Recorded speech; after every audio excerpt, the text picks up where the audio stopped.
Continuamos en Radio Análisis. Saludamos a esta hora de la mañana a nuestra editora general Montserrat Rolano. Buenos días, Monse. Muy buenos días. Y a nuestros panelistas, académica e integrante de la red de politólogas, Javiera Arce. Javi, muy bienvenida. Gracias por estar acá este día jueves. Muy buenos días. ¿Cómo están? Muchas gracias por la invitación. Y tenemos también a Rodrigo Pérez de Arce. Muy bienvenido, Rodrigo. Gracias por estar acá. No, un gusto, al contrario. Oye, no sé si habían coincidido ustedes, ¿ah? Porque además de la coincidencia ahí en el apellido, Rodrigo, no sé si estás allá ahora, pero reside en Londres, igual que Javier hace algunos meses, así que hubiera sido gracioso tenerlos a los dos desde Reino Unido. Pero bueno, partamos con los temas. Pato, tú entrevistabas a Heraldo Muñoz hace unos minutitos, que él se refería a la dimensión, a propósito de lo de Bachelet, ¿no? Desde la perspectiva de la política exterior, ¿no? Las posibilidades que tiene, cómo está el panorama actual.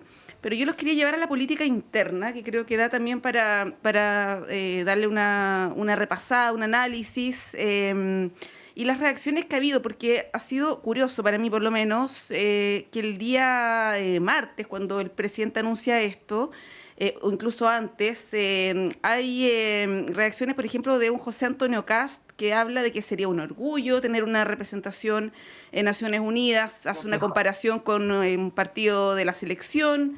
Evelyn Matei se mantiene más cauta, ¿no? Pero ayer José Antonio Kast cambia el tono y dice, bueno, a mí nadie me ha consultado, da a entender, bueno, es más ambiguo, y Evelyn Matei plantea que es una definición que va a tomar eventualmente en marzo de 2026.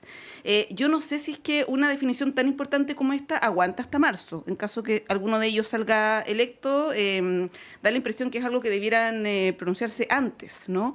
Ahí les quería preguntar cómo ven esto, porque evidentemente aquí hay o debe haber un cálculo electoral detrás, ¿no? Para no pronunciarse a favor de Evelyn Matei, que es una candidatura de Michelle Bachelet. De Bachelet, perdón. Que es una candidatura de Estado, como lo ha dicho bueno, el presidente, los ministros, y donde además no hay otra alternativa, no es que sea Bachelet o otros nombres, sino que es solo Bachelet. O sea, si no apoyas a Bachelet, en el fondo estarías apoyando, como decía Heraldo Muñoz, que no haya representación del país en la ONU. Javiera, ¿cómo lo ves?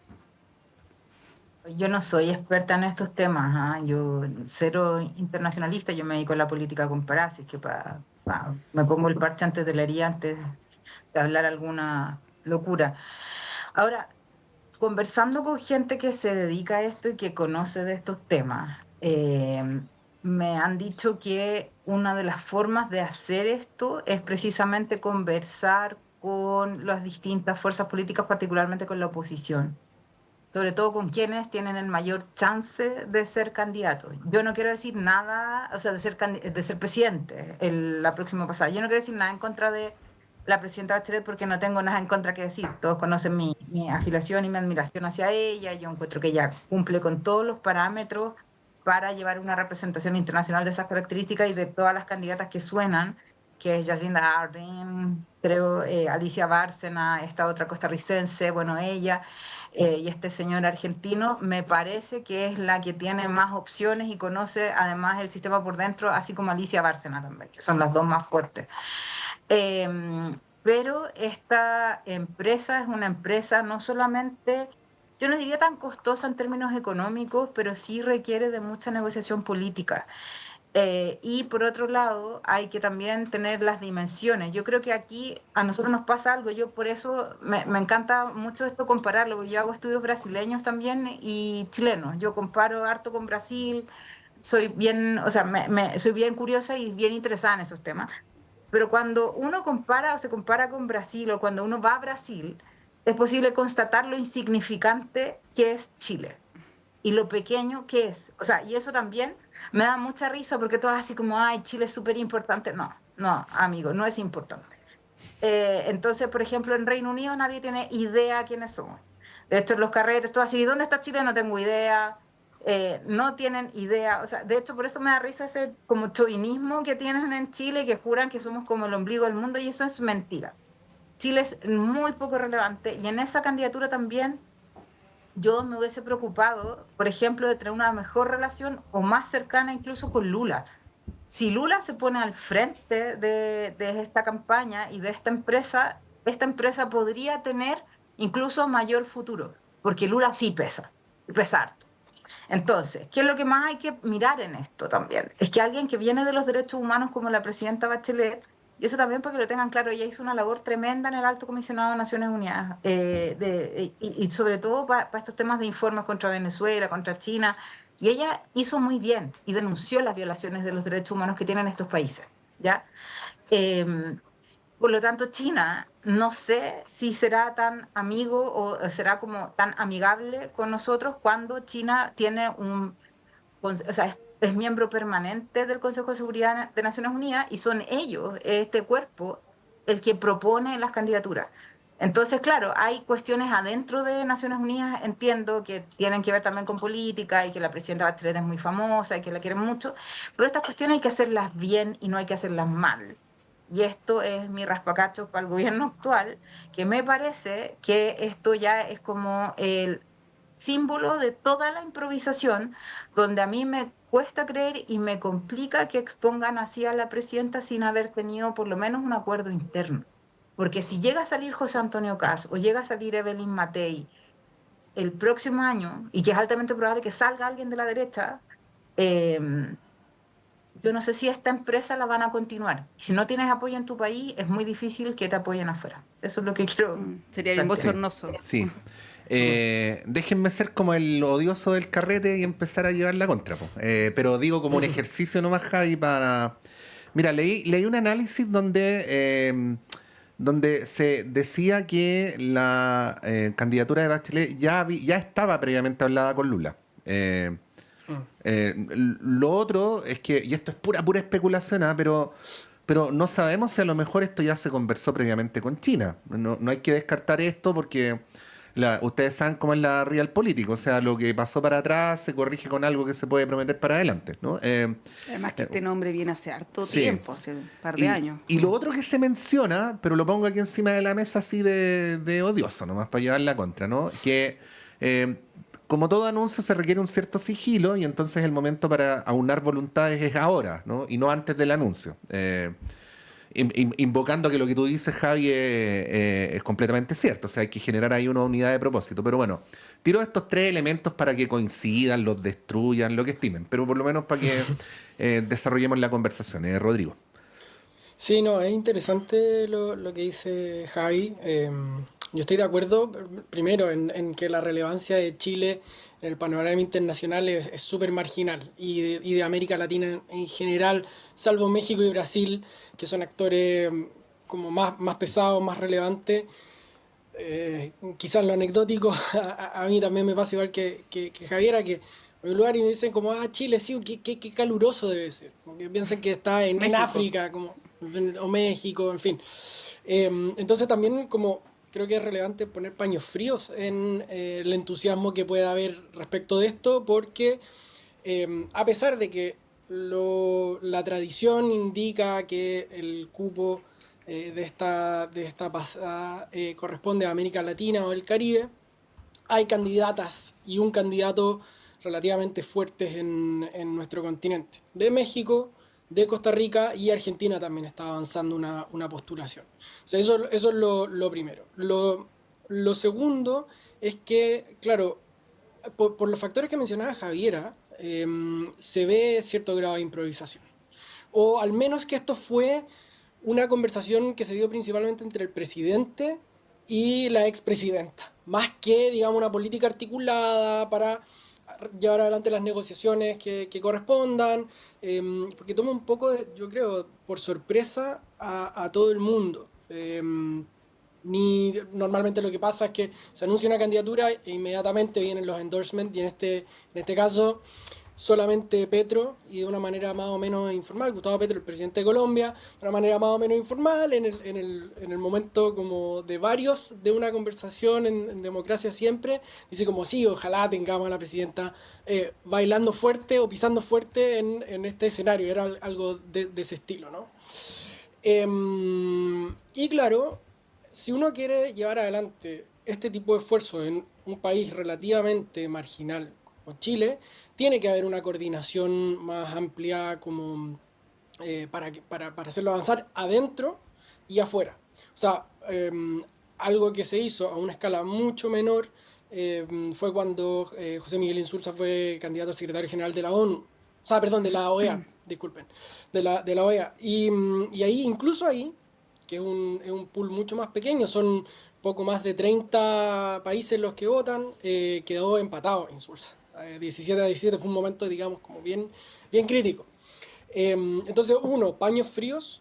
Dos, es toda una noticia en desarrollo. Y tres, a mí lamentablemente me queda este sabor de que hay un componente de improvisación o de falta de sondeo interno bien importante, al margen de las reacciones que esto pueda generar, porque puede pasar que tú estés tirándote el piquero y que de un momento a otro la piscina se quede sin agua y te pegues un guatazo contra el cemento y, digamos, sería un mal cierre para la carrera política y política internacional de Michelle Bachelet. Mm.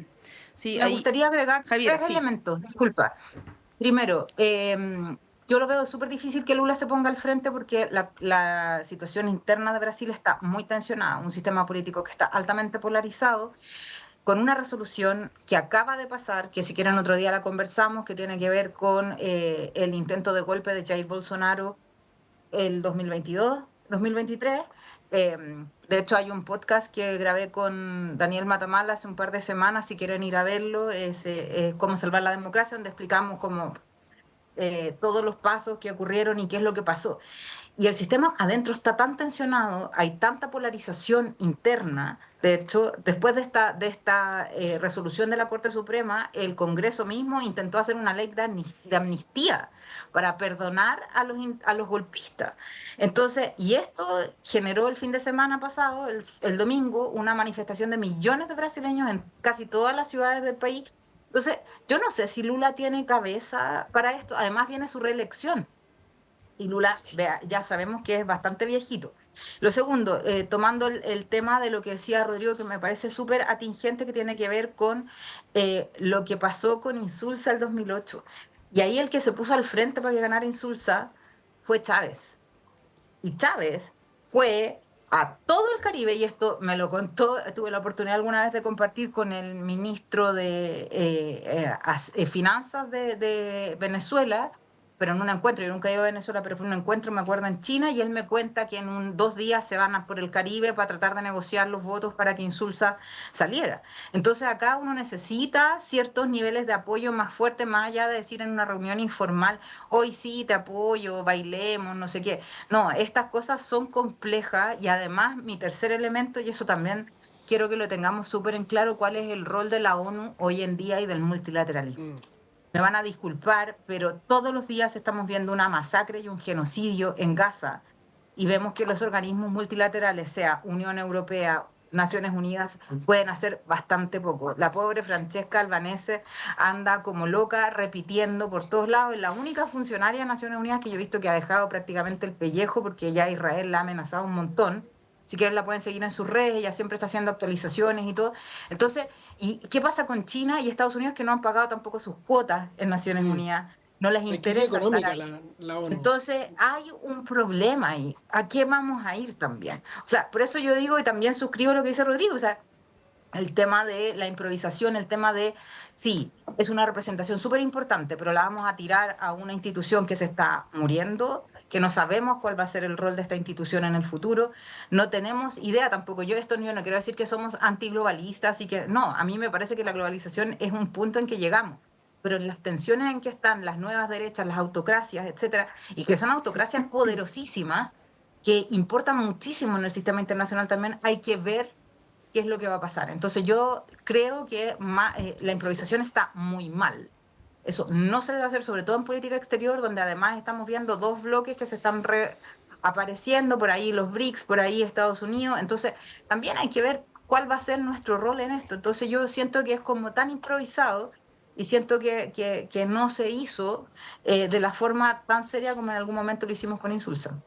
Sí, ahí Rodrigo, bueno, al margen de la improvisación y de la poca viabilidad que pueda tener esta candidatura, en términos de política interna, ¿qué viabilidad le ves tú a que la derecha se oponga a que Bachelet continúe con esta candidatura? Y lo pregunto a propósito de algo que decía Javiera, de esta suerte de choirismo que tenemos los chilenos, que es un país pequeño, que no es reconocido en otras latitudes. A usted les pasa, a mí me ha pasado también de repente en otros países que no saben dónde queda Chile y te reconocen por, no sé, Alexis Sánchez, por ejemplo, ¿no? Esto de tener una figura con reconocimiento global como Michelle Bachelet, eh, como que va en contra de este espíritu, ¿no? ¿Cómo lo ven en ese sentido que tiene que ver con una cuestión más emocional, subjetiva, de los chilenos, este espíritu también como de unidad nacional? ¿Ustedes ven, o Rodrigo, tú ves que hay posibilidad que la derecha se oponga a la figura de Michelle Bachelet? ¿Cómo lo ves? Sí, a ver, yo creo que es más interesante incluso el frente interno que el externo, porque el externo todavía falta mucho. Como nota de contexto, las candidaturas normalmente se declaran a finales de este año porque las elecciones son en diciembre o enero del 2027. Ya queda un montón de tiempo para que esto pase, no es como que en noviembre tengamos una elección y se resuelva todo, en fin. Em, y claro, yo creo que por una parte el prestigio de Michelle Bachelet es un prestigio más personal que a nivel de país. Digamos, sus méritos son más de ella que de venir de Chile, digamos, su labor como alta comisionada, su labor en ONU Mujeres también, que a veces queda un poco eh, desplazado porque obviamente, sobre todo los informes sobre Venezuela y China, son muy potentes, son muy llamativos. Y, y el frente interno yo la verdad es que lo veo bien complejo. ¿Por qué? Porque estamos en tiempo de elecciones, porque el gobierno le queda muy poquito tiempo, es un gobierno que está muy cojo, que además tiene una tendencia a hacer como saludos a la bandera frecuentemente, como levantar banderas simbólicas y que quizá ayudan a que su base de apoyo, su base electoral se sienta identificada y sienta que están intentando hacer algo, pero en términos como de iniciativa política real, no hay mucha. O sea, puede ser que este intento sea como algo parecido al final CAE. Es como algo que en el fondo como que tú dices que vas a hacer y es súper importante para tu gente, pero que al mismo tiempo el último año es difícil que pase. Y la verdad es que si uno mira quien va liderando hoy día las encuestas, que es José Antonio Cast, y quien tiene por ahora la mayor chance de ganar, si le ha negado la sal y el agua a la derecha o a la centro derecha, veo difícil que no se lo haga a la centro izquierda o a la izquierda, para ponerle un nombre. Además, todo esto, creo, retomando un hilo que mencionó Javi antes, me parece más importante invertir los esfuerzos en asegurar una posición de liderazgo regional de Chile, más que en ganar la Secretaría General de la ONU. Porque, por ejemplo, hoy día Argentina no estaría votando alineada con Chile, o sea, ni siquiera se cuenta con el apoyo de los países vecinos, ¿verdad? Lula tiene problemas súper serios. Petro en Colombia también enfrenta elecciones pronto y está, digamos, no parece tan probable que haya una continuación de izquierda a ese gobierno. Entonces, digamos, yo lo veo difícil y creo que en el fondo Bachelet se va a transformar más en un tironeo interno que no le conviene mucho al gobierno. Porque en el fondo a Bachelet, una Bachelet que está afuera, es muy fácil, digamos, dispararle. O es muy fácil, perdón, la imagen es mala, perdón. Es muy fácil, digamos, apuntarla con el dedo y decir qué mal que lo hizo, estos son solo cargos simbólicos, esto es solo para que tenga una dieta de por vida y como que nos olvidemos eh, un poco de ella. Entonces, claro, se vuelve más un problema que yo creo que algo, que una solución, dadas las condiciones políticas actuales que son súper distintas al 2008. O sea, el 2008 es como la patria vieja en este sentido, donde existían todavía estas políticas de Estado o estos consensos amplios que tienen lados oscuros, por supuesto, pero que también te permitían empujar este tipo de agendas con cierta probabilidad de éxito. Bueno, vamos a ir a un breve alto y a la vuelta vamos a seguir con otros temas, porque también hay otros asuntos de los cuales hablar en esta mañana de día jueves. Vamos y volvemos.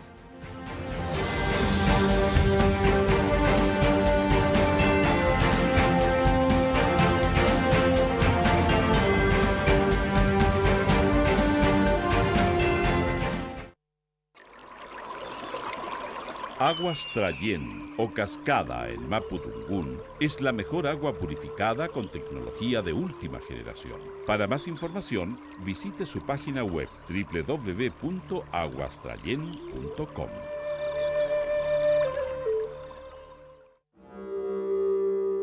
Hola, soy Alessandra Buroto y junto al equipo de Travesías, Arte y Política te queremos invitar a sintonizarnos cada jueves a las 5 de la tarde por el 102.5 de Radio Universidad de Chile. ¿Cuáles son las derivas del arte actual, sus prácticas, problemas de interés, su relación con la vida cotidiana y la política y con los sucesos del mundo de hoy? Entrevistas, conversaciones, cartelera y mucho más. Travesías, Arte y Política es un viaje por las derivas del arte en Chile y Latinoamérica. También puedes escucharnos cuando quieras y donde quieras en Volver a Escuchar en www.radio.uchile.cl.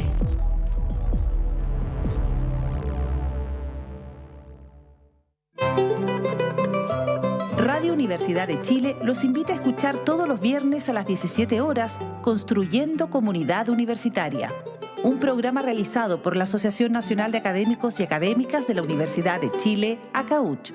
Este espacio tiene como objetivo dar a conocer el trabajo de las y los miembros de la comunidad universitaria con acento en lo que hacen, piensan y proponen los académicos con una perspectiva interdisciplinaria.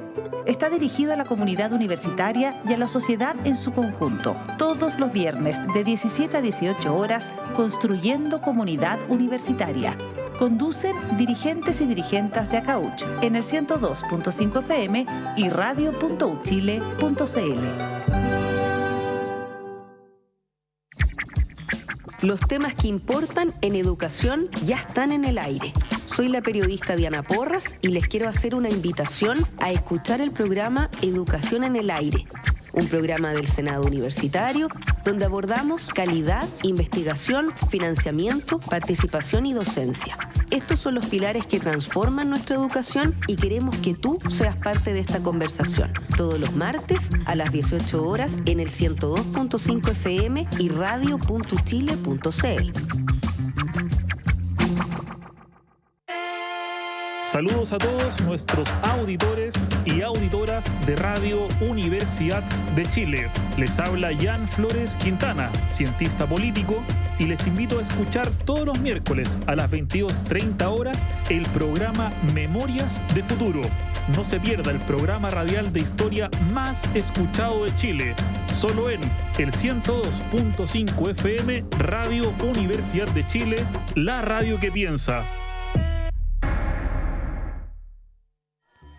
En la sala de clases, mis compañeros y yo descubrimos talentos, construimos nuestro proyecto de vida y empezamos a transformar nuestro futuro.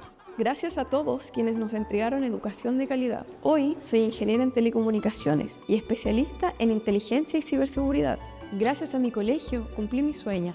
12 colegios, 14.500 estudiantes, 1.600 educadores. Fundación Belén Educa, 25 años cumpliendo sueños.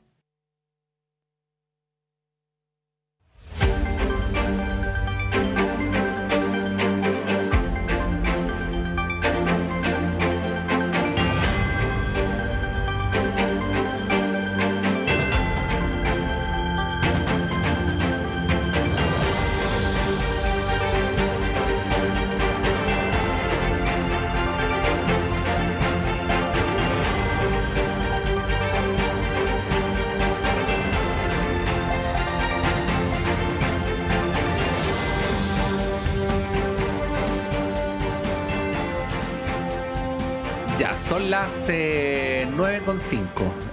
Estamos con Montserrat Rolano, con Javier Arce, con Rodrigo Pérez de Arce, y queremos llevarlo, de alguna manera, ya lo vimos en el bloque anterior, pero queríamos llevarlos a la arena presidencial. No tengo en este momento la voluntad de pautearlos muy directamente, pero al menos señalar, me da la impresión, los dos temas de los cuales más se ha hablado en las últimas 24, 48 horas. Por un lado, esta polémica que se abre con una declaración del senador Huanchumilla, a la que también se suma el senador José Miguel Insulza, a quien aprovechamos de desearle una pronta recuperación, porque tuvo un accidente, tuvo un problema cardíaco, ¿no? Que lo mantiene hospitalizado.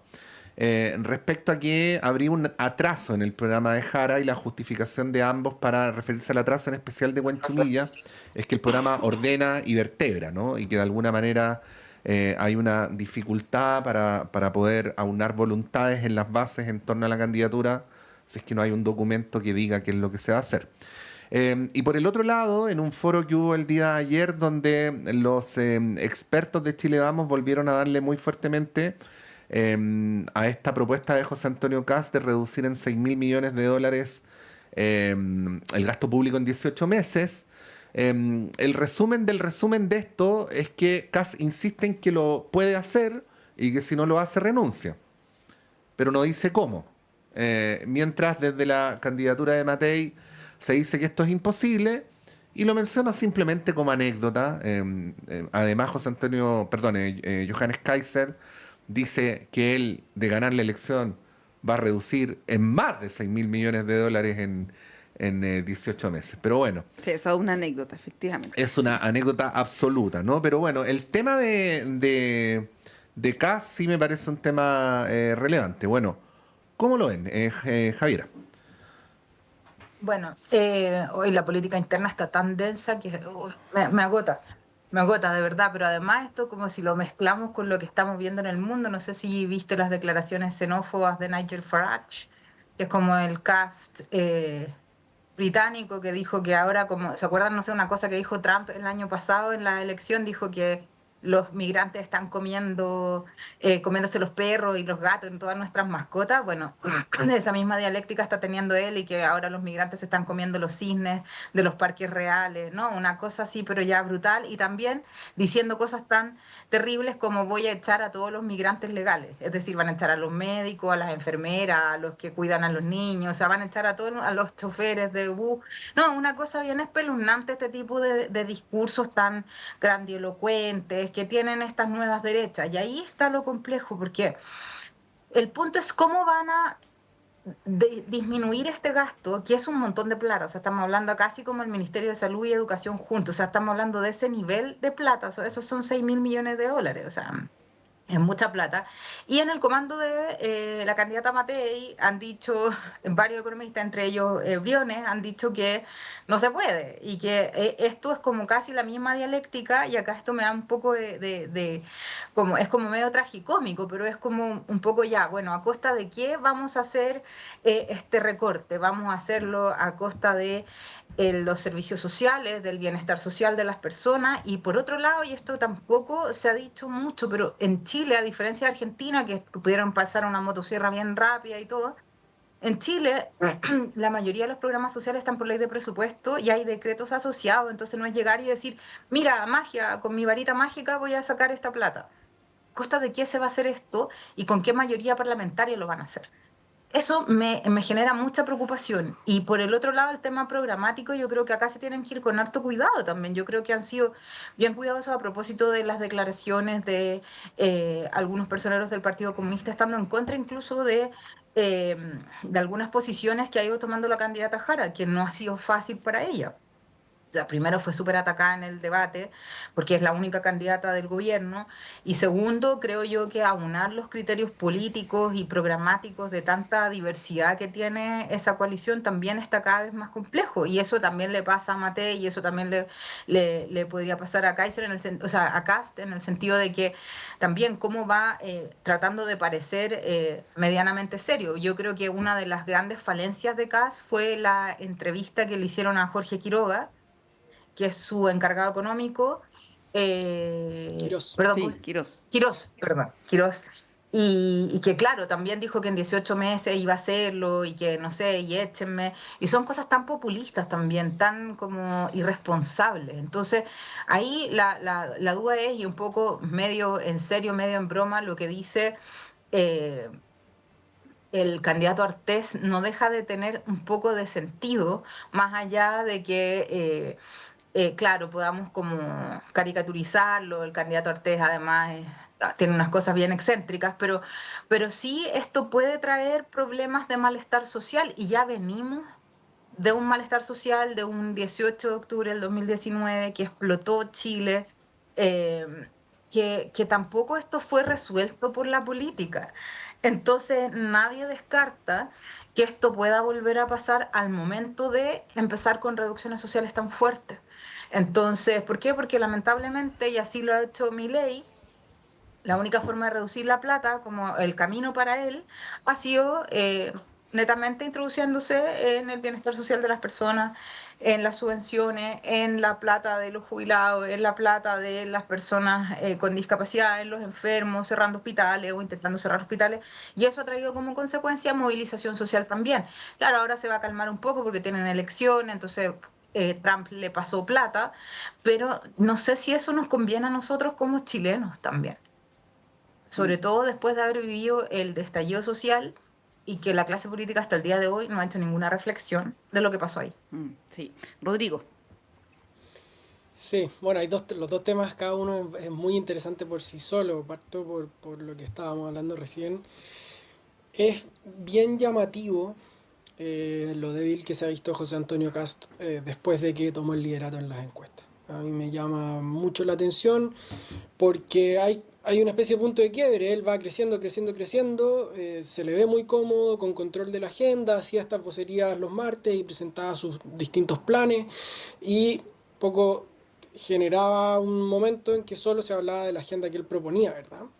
Pero una vez que toma el liderazgo, no sé si se empieza a marear o como que parece que no resiste bien el escrutinio, y lo que es muy sintomático es que este plan, que es como el plan insignia, porque digamos una de las fortalezas o de los atributos más sólidos de Kast en manejo económico, y de la magnitud de la sensibilidad que es esto, no tiene desarrollo. Tenemos solo el titular.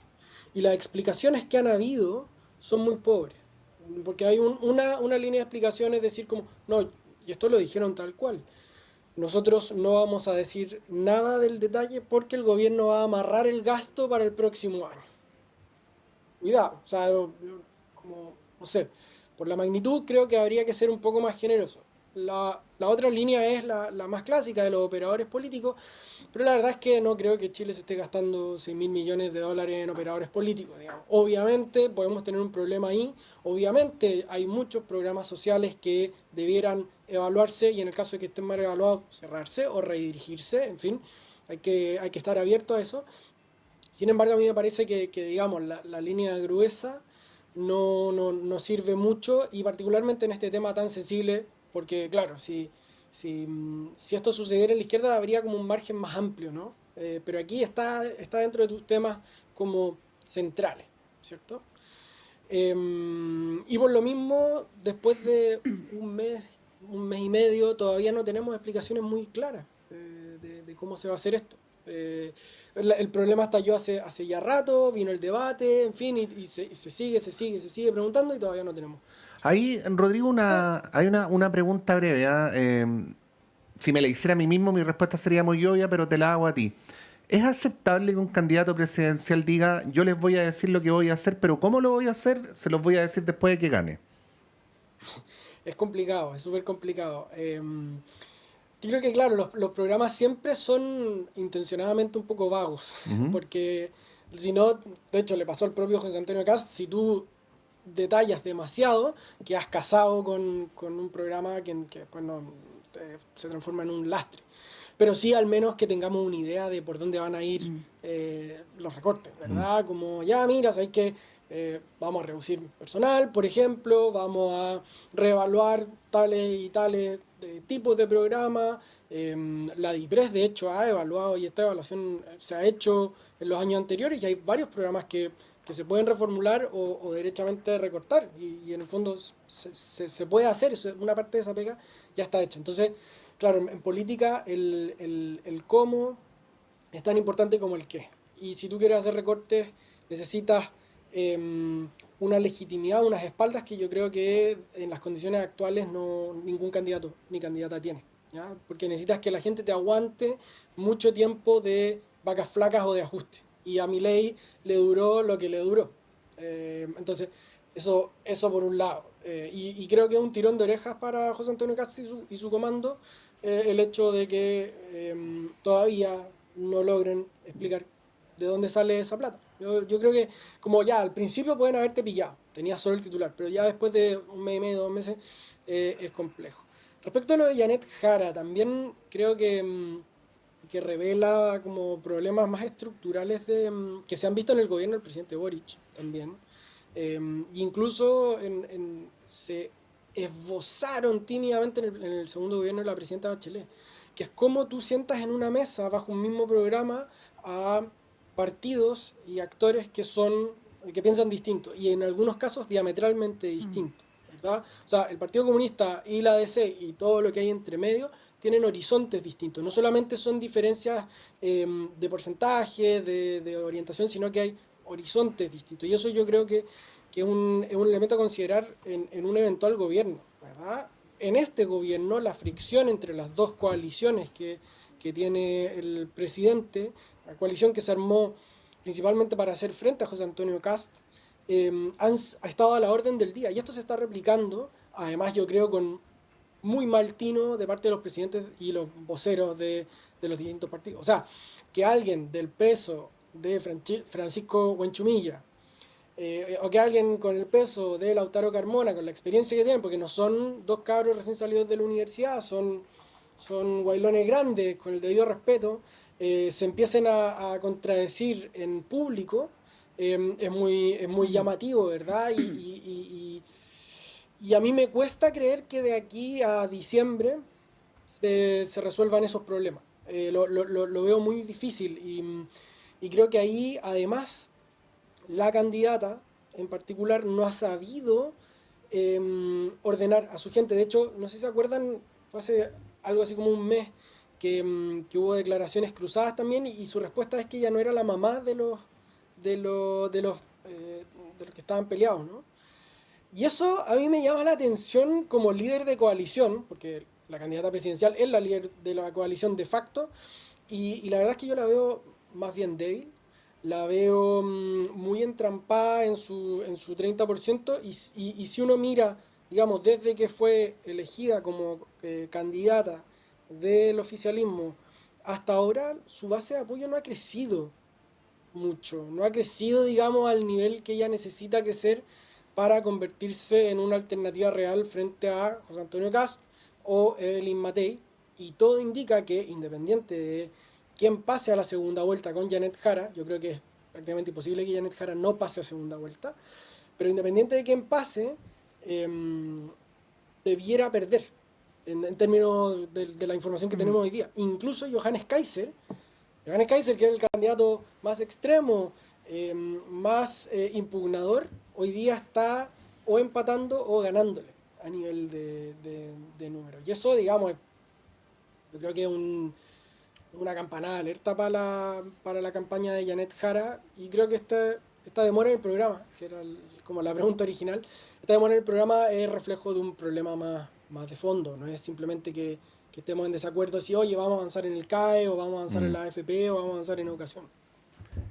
Sí, pues bueno, ahí Javiera, te puedes referir al tema de Janet Jara, obviamente, pero quería enganchar con algo que tú mencionabas en tu intervención anterior a propósito de la migración, porque esta semana igual ha sido tema los dichos del presidente de la Sociedad Nacional de Agricultura, Antonio Walker, quien hizo un llamado a que se pudiera regularizar la situación de migrantes, particularmente en labores que tienen que ver con la agricultura. Esto tiene un objetivo económico. no fue respaldado por casi ningún dirigente del sector al cual él pertenece. Él fue ministro del presidente Piñera, ministro de Agricultura, salvo Jimena Rincón y por ahí algún otro más que le dieron la razón.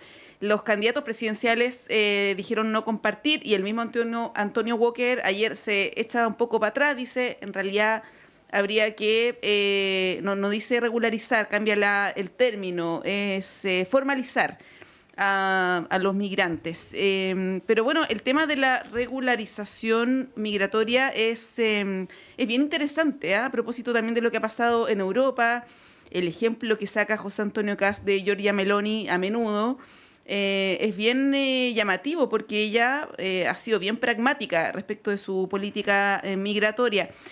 Ahí, Javiera, ¿cómo analizas ese escenario? Que el tema migración evidentemente se va a tomar y se está tomando la campaña presidencial.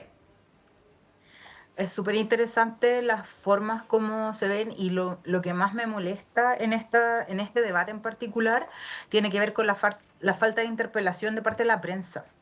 En el caso de Italia, por ejemplo, yo diría que ella ha sido pragmática en el sentido de como vengan y legalícense, porque la posibilidad de contrarrestar, por ejemplo, la llegada masiva a través de las costas italianas de los migrantes ha sido imposible.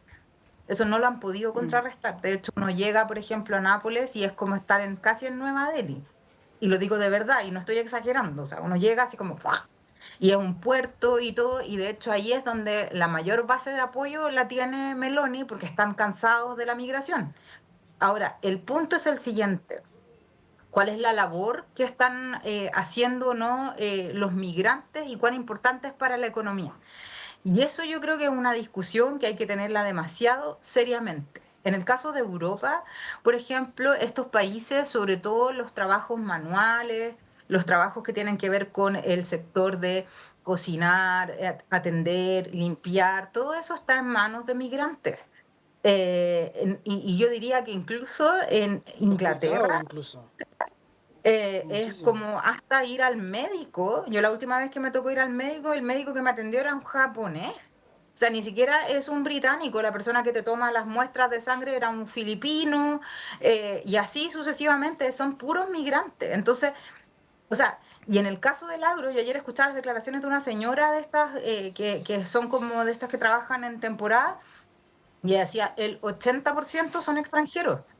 Y la comida que nosotros estamos comiendo, la comida que se transa en las ferias libres, prácticamente todo, y de hecho esta es la conciencia también de las personas que venden comida. Eso a mí me ha llamado mucho la atención, eso también a mi regreso hablando con las personas en la feria, es que en efecto por ejemplo, los haitianos no tendríamos comida. Entonces, ¿cuál es el rol de esto? No podemos tomar el debate solamente desde la xenofobia o hacer estas declaraciones absurdas como las que yo les decía de Nigel Farage o Trump, que se comían nuestras mascotas, se están comiendo los cisnes. Acá lo mismo, mira, se están comiendo los perros y gatos de la calle. Eso no podemos tratarlo de esa manera. Y tampoco sacarle la intención y el interés de discutir. Entonces aquí yo creo, y esto lo digo más libremente, pero yo creo que hay que pensar, porque no estoy metida en ninguna campaña ni nada por el estilo, pero yo creo que hay que pensar cuál es el rol de los migrantes, y en el caso del agro es lo que nos permite exportar, lo que nos permite comer. Eso es, o sea, imagínense lo más básico, una lechuga que uno va a comprar, un poco de papas, son cultivadas y son recogidas por migrantes. Entonces, o sea, son cuestiones muy básicas y ese debate no se está teniendo y es un debate sumamente poco serio y de cara electoral. Algunos de los elementos que tú planteas, Javiera, y ahora pasamos a Rodrigo, tiene paralelos, cuando haces alusión a la situación de Italia, tiene paralelos con Chile, cual todos conocemos el mapa de Italia, todos lo tenemos en la cabeza. Es evidente que no es posible controlar la llegada de migrantes en embarcaciones. No es igual, pero no es tan distinto lo que ocurre con nuestro desierto, ¿no? Hay promesas de que uno podría tener un control sobre la totalidad de la frontera con Perú y Bolivia. Los cocodrilos, las minas antipersonales, todas esas estupideces. Y eso tampoco resulta posible.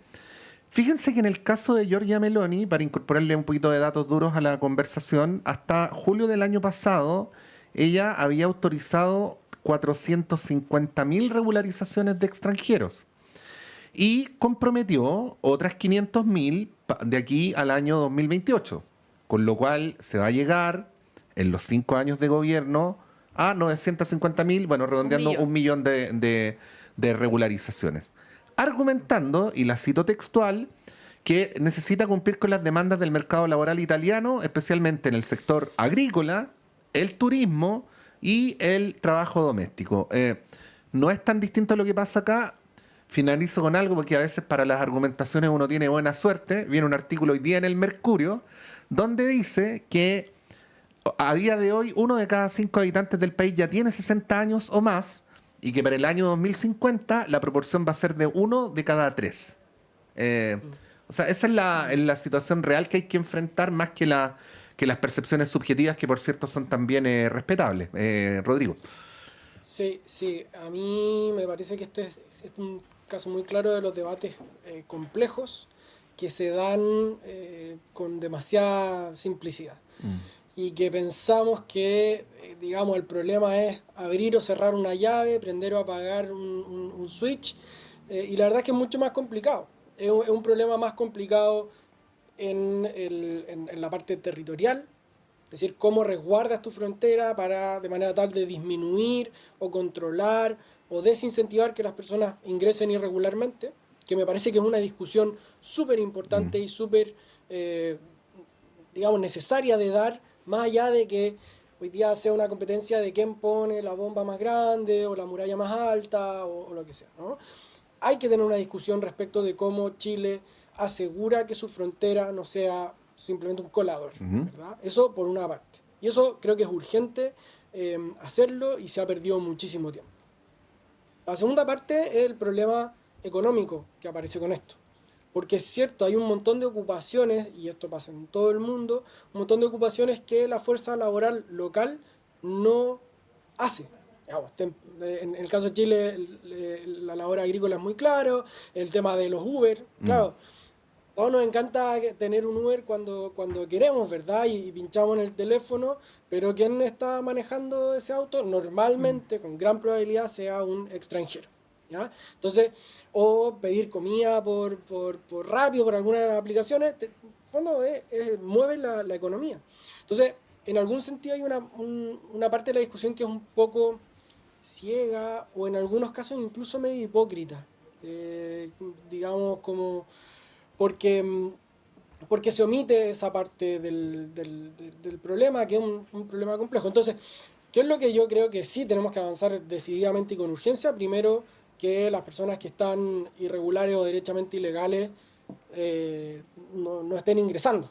Es porque eso es efectivamente un problema. Y es un problema que seguiría siendo difícil de resolver aunque no tuviéramos el flujo migratorio que tenemos. Y segundo, claro, la gente que trabaja en este tipo de faenas normalmente no está irregular. De hecho, tienen visas de trabajo asociadas a un contrato y vienen y se van. Y esto no pasa solamente con venezolanos. Si uno va al norte, está lleno de trabajadores y trabajadoras bolivianos que van a cosechar. O sea, no es solamente, como pensamos, Haití y Venezuela como países, digamos, problemáticos. Entonces, claro, el problema electoral se nos aparece con mucha fuerza, porque estamos en campaña y vamos a decir, no, mira, no entra nadie, barreras para todo, zanja, cocodrilo, como decía Javera, lo que sea. Yo creo que es muy pobre, pero lamentablemente el estado de la discusión, y si uno mira cualquier discusión en Chile los últimos 10 años no se da con seriedad y quedamos en los eslóganes, no avanza nada y nos estamos tirando ladrillos por la cabeza en vez de, digamos, pensarlo con frialdad, porque ojo, Antonio Walker en un sentido sí tiene razón, es que les falta mano de obra y si usted quiere, por ejemplo, que la industria de la cereza, por la cual ingresa un montón de plata a Chile, funcione, necesita mano de obra extranjera hoy día y no da. Y está haciendo un planteamiento de índole absolutamente pragmático, y ese planteamiento, siendo pragmático, es absolutamente legítimo. O sea, el tema es que no es popular. Para terminar, para terminar, o sea, a mí igual me pareció como extraño porque la Sociedad Nacional de Agricultura, todos sabemos de qué lado político está, y son súper, ultra de derecha, pero por otro lado el candidato como de esta nueva derecha que sería Kast, como que contradiciendo además lo que decía Antonio Walker. Entonces, chuta, está súper complejo. O sea, yo no sé cómo van a resolver este acertijo. Es que si esa discusión la miras como síntoma, comprueba lo que dice Rodrigo, que este es un debate suyo complejo, po. O sea, no lo puedes zanjar en blanco y negro como a veces opera el espejismo del sistema político, y más aún en año electoral. Claro, lo que pasa es que si tú vas a hacer campaña, no sé, puerta a puerta, volanteo en la feria, y le dices a la gente que una de tus propuestas es regularizar a migrantes, esa persona te tira el panfleto por la cabeza. Claro, pero si vas y le Habló de dices... empadronar y yo la escoba. Pero, Sí, po. pero si vas y les dices, yo voy a echar a todos los migrantes, está siendo deshonesto también. ¿Cuál es el avión Totalmente. o el tren en el que puede echar a 1 millón de personas? Imposible. Entonces, bueno.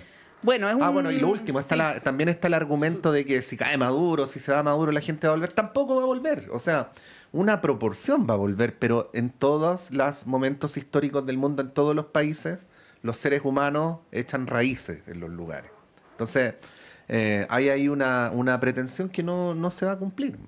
Y estamos haciendo una descripción de la realidad, no estamos hablando de deseos personales ni de nada por el estilo. Bueno, es un tema que nos va a acompañar en estos menos de 2 meses que nos quedan de campaña, o un poquito más si consideramos también la segunda vuelta. Rodrigo Pérez de Arce, muchas gracias por acompañarnos esta mañana, tarde tuya. Que tengas un excelente día. Chao, que estén bien. Javiera Arce Chao. también, nos vemos para la próxima. Que estén muy bien. Saludos. Cuídense. Chao. Son las 9:32, hacemos una breve pausa y a la vuelta está Claudio Medrano con ustedes.